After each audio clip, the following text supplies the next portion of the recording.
Yan mga idol, magandang umaga. Nandito tayo kay Boss George.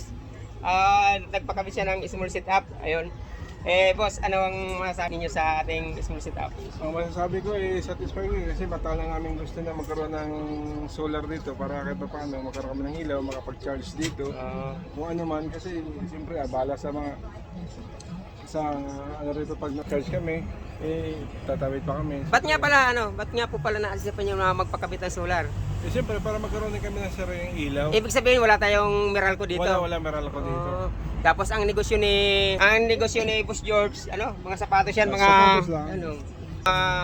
Idol, mga brother, mga sapatos to eh. Ngayon, yung small setup na kinabit natin, ayan. Bale 500 watts. Boss, sa pakiramdam natin, satisfied ba? Satisfied, masayang-masaya. Makakagamit ng electric fan, Oo, lahat sa gabi makagamit ng electric fan. Ilaw, Pagdamag importante pa. ilaw, boss? Oo. Ayun, salamat po. Siyempre kahit pa paano makagamit ng electric fan, protection din. Siyempre minsan mainit.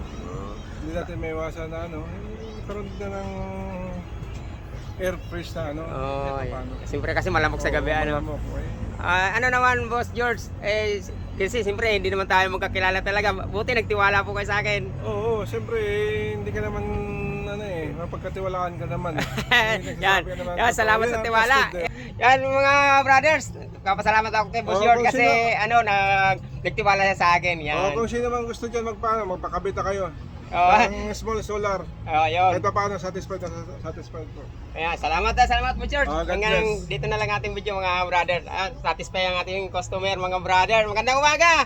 Hanggang sa muli, Lelo Reno mga brothers.